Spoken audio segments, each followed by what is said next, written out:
प्रिय पाठकों, पिछली श्रृंखला में हमने देखा कि सिद्धार्थ यानी कि गौतम बुद्ध घर छोड़ करके जा चुके हैं और जाते समय उन्होंने किसी से विदा नहीं लिया है, बल्कि अपने भावनाओं की अभिव्यक्ति जो है उन्होंने मौन रूप से मन ही मन प्रकृति के माध्यम से या इस निसार संसार से क्षणभंगुर भाव से यानी कि संसार से विदा लिया है और अपने मन भावनाओं की अभिव्यक्ति उन्होंने चुपचाप मन ही मन कर दिया है और स्वयं में ही उन्होंने एक दूसरे को उत्तरदायित्व दिया है या समझाया है। जैसे कि वो यशोधरा के लिए कहते हैं कि तुमको किस लिए जगाऊं, तुम सोए ही हुए अच्छी हो। फिर या वो अपने भाई नंद को अपनी राज्य का उत्तरदायित्व दे के जाते हैं। तो इस तरह से वो किसी को जगाते नहीं हैं, बल्कि सबको सोए हुए अवस्था में ही छोड़ करके चले जाते हैं।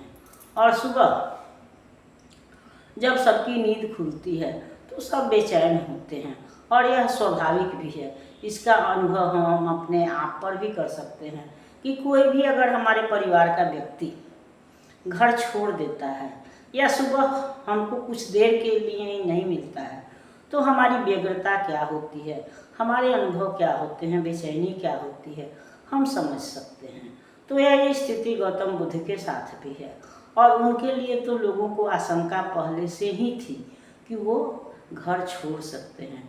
इसीलिए तो उनके लिए महाराज सुद्धोधन ने सारी व्यवस्थाएं की थी, उनको दुखों से दूर रखा था या उनके लिए विश्व सुंदरी पत्नी यशोधरा का चयन किया था, जिसके आकर्षण में बंधकर ये सिद्धार्थ जो है वह घर में रह सके।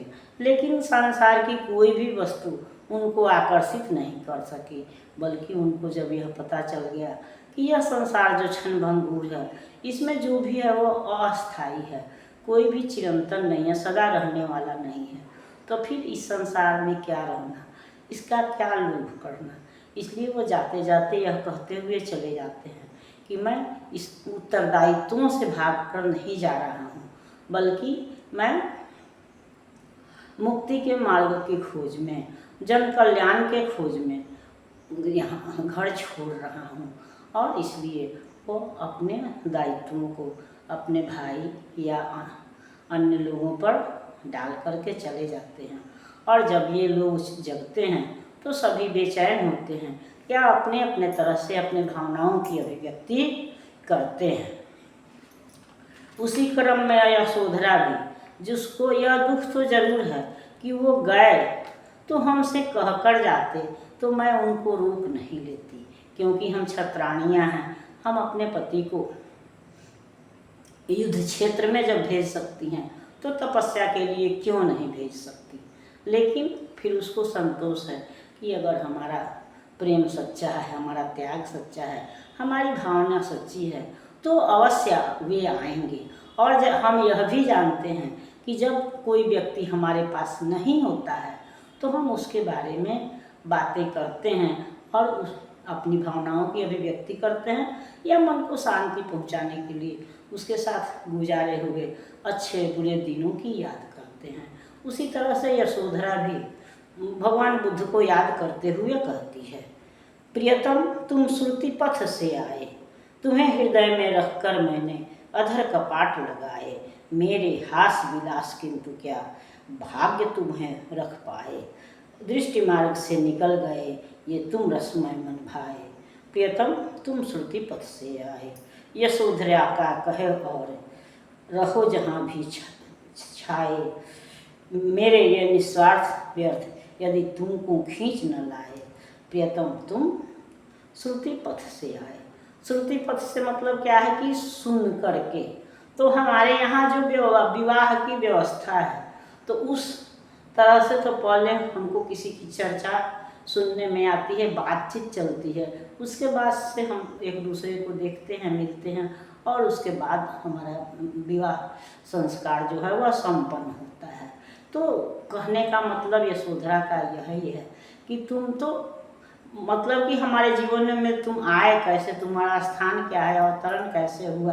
तो इसलिए वह कहती है कि तुम पहले तो तुम मेरे जीवन में कानों के माध्यम से, यानी तुम्हारे रूप का, गुण का, तुम्हारी योग्यता का, आकर्षण का मैंने चर्चा सुनी। और इस तरह से चर्चा सुन करके ही किसी के गुणों से प्रभावित होकर के भी, बहुत से लोग होते हैं जिनको हम नहीं देखते हैं, लेकिन उनके गुणों की चर्चा सुन करके हम उनसे प्रभावित हो जाते हैं, आकर्षित हो जाते हैं या प्रेम करने लगते हैं। तो यही यशोधरा भी कहती है कि तुम श्रुति पथ से आए, यानी कि मैंने तुम्हारे गुणों को सुना और सुन करके ही मैंने तुम्हें अपने हृदय में स्थान दे दिया। हृदय में रखकर मैंने अधर कपाट लगाए, यानी कि तुम्हें अपने हृदय में स्थान दिया, तुमसे प्रेम करने लगी। और उसके बाद से मैंने अपना मुंह, अधर का मतलब होठ होता है, तो मैंने अपना मुंह बंद कर लिया। अपनी भावनाओं को या तुम्हारे रूप को, तुम्हारे गुण को, तुमको मैंने अपने अंदर बसा लिया, यानी कि तुम मेरे जीवन के अंग बन गए, या तुम्हारे साथ में मेरा विवाह संपन्न हो गया। किंतु मेरे वे हास विलास, मेरे जो आकर्षण थे, वे क्या तुमको रोक पाए। मेरा भाग्य, यह भी हमारी परंपरा है, हमारे भारतवर्ष की परंपरा कहें कि यह सनातन धर्म की परंपरा है कि हमारे साथ कुछ भी अगर अनिष्ट होता है या अच्छा भी होता है, तो उस अच्छा होता है तो हम अपने भाग्य की सराहना करते हैं, और कुछ गलत होता है तो उसके लिए भी हम अपने भाग्य को ही दोष देते हैं, स्वयं को या किसी और को बाद में दोष देते हैं, अपने भाग्य को पहले दोष देते हैं।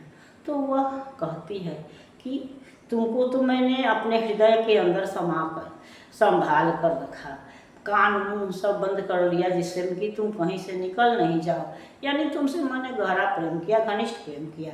लेकिन फिर भी क्या मेरे वे हास विलास, हंसी खुशी, मेरा वह व्यवहार क्या तुमको रोक पाया? नहीं, तुम तो मेरे भाग्य का ही दोष है, या जो कि तुम रुक नहीं पाए, तुमको रोक नहीं पाए, बल्कि तुम दृष्टि मार्ग से निकल गए, ये तुम रसमय मन भाए।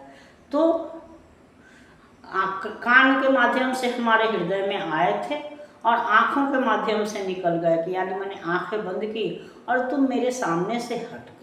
उसके बाद से फिर हृदय में तो तुम आज भी हो, लेकिन मेरे सामने नहीं हो, तुम मेरे दृष्टि पथ से हट गए। तुम कानों के माध्यम से आए थे, हृदय में समाए, मैंने तुमको हृदय में समा करके अपने सारे द्वार बंद कर लिए, यानी बाहरी दुनिया से मैंने संपर्क तोड़ लिया। केवल तुम्हारे ही आगे पीछे घूमती रही, तुम्हारे ही बारे में सोचती रही, तुमको खुश करने का प्रयास करती रही, लेकिन क्या वे तुम्हें रोक पाए, तुमको आकर्षित कर पाए? नहीं, वो मेरा भाग्य था, यह भाग्य है कि तुम मेरी आँखों से, मैंने कान बंद किया, मुंह बंद कर दिया, तो तुम मेरे आँखों के रास्ते से निकल गए, यानी मेरे आँखों के सामने से हट गए। मैंने आँख बंद किया और तुम ओझल हो गए।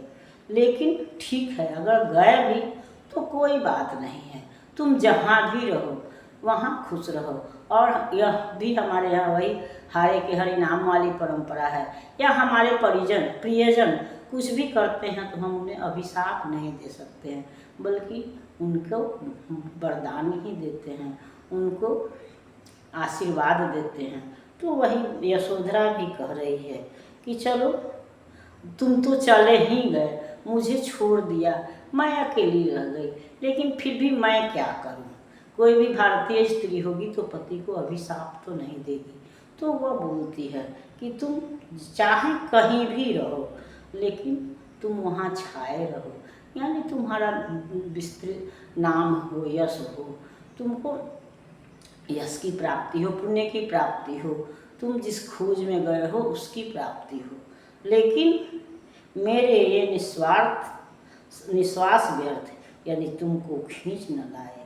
प्रियतम, तुम श्रुति पथ से आए, लेकिन अगर हमारे प्रेम में शक्ति है, मेरे विश्वास में शक्ति है, मुझ में, मेरी भावनाओं में आकर्षण है, त्याग है, तो तुम फिर एक दिन अवश्य आओगे, क्योंकि मैंने कोई गलती नहीं की है। तुमने मुझे निर्दोष होने पर भी परित्याग किया है। जब मेरी कोई गलती नहीं है तो तुम फिर एक दिन अवश्य ही लौट कर आओगी। अगर हमारे भावनाओं में, मेरे प्रेम में सच्चाई होगी तो इस विश्वास के साथ यशोधरा जो है, जैसा कि कहा जाता है, ये क्या सुनते हैं कि जिस महल में भगवान बुद्ध उसको छोड़ गए थे, उस महल से वह 6 साल तक, जब तक भगवान बुद्ध लौटे नहीं तब तक वह उस महल से बाहर नहीं निकली। उसकी भी यह प्रतिज्ञा थी कि जहाँ छोड़ कर गए हैं मैं वहीं रहूँगी और फिर वो यहीं आकर के मुझे यहाँ से निकालेंगे। तो यह भी प्रेम की पराकाष्ठा है, विश्वास की पराकाष्ठा है कि वो गए तो हैं लेकिन और बिना पूछे गए हैं, बिना विदा लिए गए हैं, बिना बताए गए हैं, फिर भी उसको विश्वास है कि वो एक दिन अवश्य आएंगे। अगर हमारी भावनाओं में शक्ति है, हमारे प्रेम में आकर्षण है, विश्वास है, मेरी साधना में अगर शक्ति है तो वो अवश्य आएंगे, क्योंकि वो मुझे निर्दोष छोड़ कर गए हैं। तो मेरे प्रेम में, मेरी भावनाओं में शक्ति होगी तो वो अवश्य आएंगे। ऐसा कह करके वह अपने आप को शांत करती है, अपने आप को समझाती है। फिर हम अगली श्रृंखला में अगली बातों पर विचार करेंगे। तब तक यह श्रृंखला आपको पसंद आती है तो लाइक कीजिए, सब्सक्राइब कीजिए। मिलते हैं अगली श्रृंखला में, तब तक के लिए धन्यवाद।